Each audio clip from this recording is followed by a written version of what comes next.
نئی صبح audio column service میں خوش آمدید۔ روزنامہ 92 سے کالم پیش ہے بے رحم فنکاروں کی کہانی۔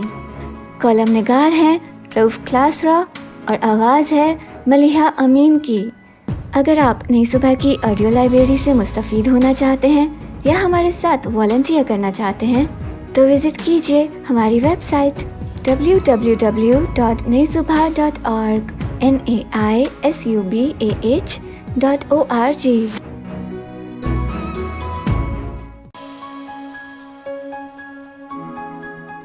لاکھوں کروڑوں لوگوں کا حاکم بن بیٹھنا بہت بڑا فن ہے۔ یہ کام ہر ایک کے بس کی بات نہیں۔ اگر ایک بندہ کسی ملک کا سربراہ بن جاتا ہے تو سمجھ لیں وہ غیر معمولی ہے۔ آج کے دور میں بادشاہتیں تو نہیں رہی کہ باپ کے بعد بیٹا ہی بادشاہ بنے یا اس کا پوتا، اور یوں بیٹھے بٹھائے بادشاہت مل جائے، لہٰذا اس فن کی اہمیت مزید بڑھ جاتی ہے۔ بادشاہ بننا خیر اس وقت بھی آسان نہ تھا۔ جان داؤ پر لگانی پڑتی تھی، اپنوں کا لہو بہانا پڑتا تھا۔ شہزادہ سلیم جو بعد میں جہانگیر کے نام سے بادشاہ بنا کی طرح باپ اکبر سے جنگ کرنا پڑتی تھی۔ جہانگیر نے اپنے ایک بیٹے خسرو مرزا کا بغاوت پر سر قلم کروایا۔ باغی بیٹے کو پکڑ کر باپ کے دربار میں لایا گیا تو بیٹے نے جان بخشی کی درخواست کی تو جہانگیر نے مسترد کر دی۔ بیٹا بولا، ابا حضور، آپ کو بھی تو دادا جان نے بغاوت پر معاف کر دیا تھا۔ روایت کے مطابق جہانگیر نے تاریخی جواب دیا تھا کہ آج اس تخت پر بیٹھ کر احساس ہو رہا ہے کہ آپ کے دادا جان نے بالکل غلط کیا تھا، انہیں مجھے معاف نہیں کرنا چاہیے تھا۔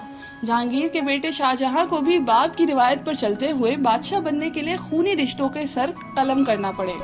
جو کچھ شاہجہاں کے بیٹوں اور اورنگزیب، دارا شکوہ، مراد اور شجاع نے ایک دوسرے کے ساتھ کیا وہ تو سب جانتے ہیں۔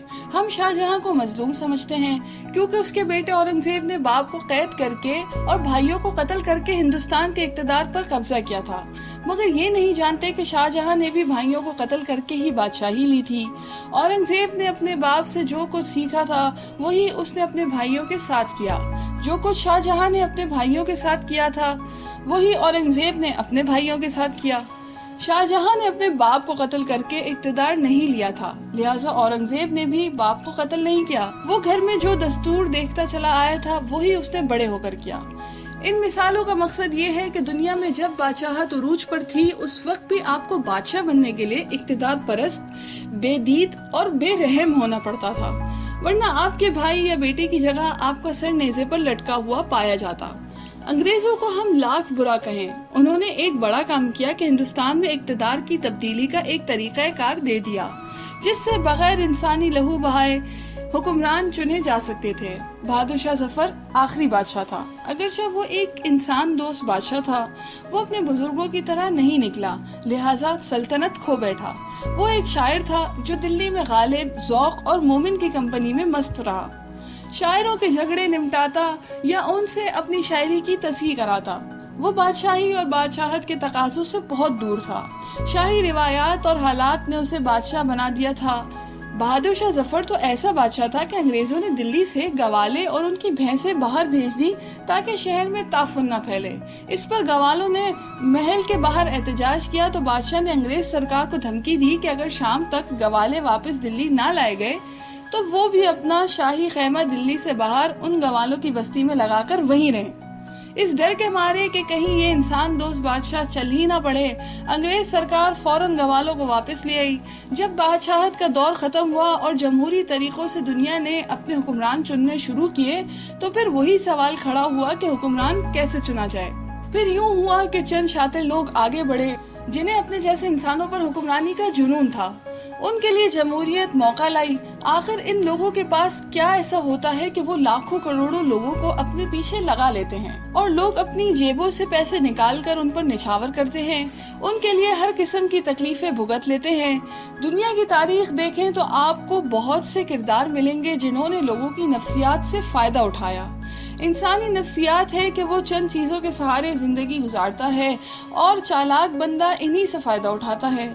بس آپ کو بے دریغ اور بے رحم انداز میں ہر کسی کو استعمال کرنے کا فن آنا چاہیے۔ لالچ، خوف، اندھی امیدیں اور بے تحاشا خواب، یہ وہ ہتھیار ہیں جو ہر چالاک اور سمجھدار بندہ ذہانت سے استعمال کر کے حکمران بن سکتا ہے۔ لالچ، اچھے دنوں کی امیدیں اور ساتھ مستقبل کا انجانا خوف۔ بس لوگوں کو بتاتے رہے کہ آپ نے اس مخلص کو اپنا حکمران نہ بنایا تو نسلوں تک کی بربادی پکی ہے۔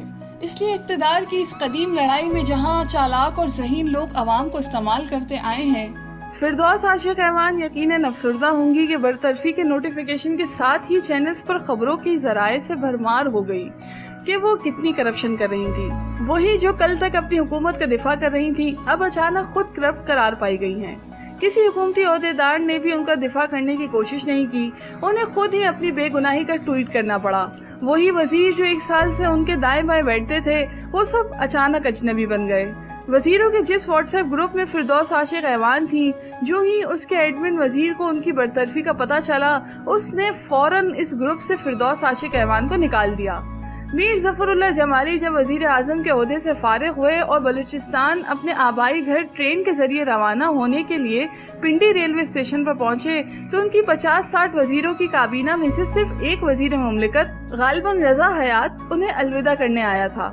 باقی سب وزیر شوکت عزیز کے دربار میں بیٹھے ان کی خوشامد کر رہے تھے۔ یہ وہ کلچر ہے جو قدیم زبانوں سے چلا آ رہا ہے۔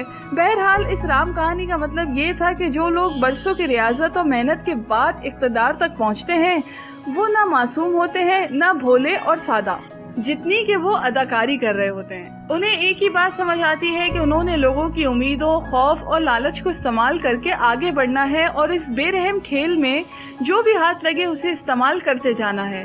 طاقتور کے پاؤں اور کمزور کا گلا پکڑنا ہے۔ جب وہ اس فن میں طاق ہو جاتے ہیں تو پھر حکمرانی چل کر ان کے پاس آتی ہے۔ فردوس عاشق ایوان نے بھی عمر بھر یہی کیا۔ وہ مشرف سے بے نظیر بھٹو، زرداری اور اب عمران خان تک یہی طریقہ آزماتی آئی ہیں کہ سیاست میں بے رحمی چلتی ہے، وفاداری نہیں۔ اگر آج ان کے ساتھی وزیروں نے وفا نہیں دکھائی تو گلا کیسا؟ میڈم نے مشرف اور زرداری سے وفاداری دکھائی تھی۔ اب ان سے بھی بڑے گرو اس دنیا میں رہتے ہیں۔ جو جتنا لوگوں کو بڑے پیمانے پر استعمال کرنے کا گر جانتا ہوگا وہی سکندر ہوگا۔ کچھ لوگ یہ راز بہت پہلے پا لیتے ہیں جبکہ میرے جیسے بس کڑتے ہی رہتے ہیں۔ میرے یوسف رضا گیلانی صاحب کے لندن والے کالم پر دنیا اخبار کے زبردست سیاسی رپورٹر طارق عزیز کا میسج تھا کہ آپ نے لکھا گیلانی صاحب کو پیر پگاڑا اور ضیاء الحق نے استعمال کیا، جس کا انہیں شدید دکھ تھا۔ طارق نے لکھا کہ آج کل وہی گیلانی صاحب دوسروں کو استعمال کرنے کا کام خود کرتے ہیں۔ میں ہنس پڑا اور کہا کہ اگر وہ یہ کام پیر پگاڑا سے نہ سیکھتے تو وزیر اعظم نہ بن پاتے۔ اگر وہ دوسروں کو استعمال بھی نہ کریں تو وہ کس چیز کے سیاستدان ہیں؟ سیاست ہے ہی لوگوں کے جذبات اور خوابوں سے کھیلنے کا نام۔ اگر گیلانی صاحب یہ نہ کرتے تو یقیناً مجھے مایوسی ہوتی۔ مجھے اس قدیم سیاسی فلسفی کے غلط نکلنے پر دکھ ہوتا کہ وہی سکندر کہلاتا ہے جو بڑا فنکار ہو اور دوسروں کو بے رحمی سے استعمال کر سکتا ہو۔ میڈم، اگر مجھ سے پوچھیں تو دل چھوٹا نہ کریں، آپ نے بھی اقتدار کا یہ بھیانک اور بے رحم کھیل اتنا برا بھی نہیں کھیلا۔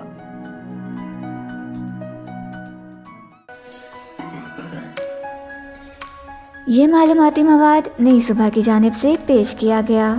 اپنی آراء کے اظہار کے لیے کامنٹ کیجیے یا ڈسکرپشن میں دیے گئے رابطے کے ذرائع استعمال کیجیے۔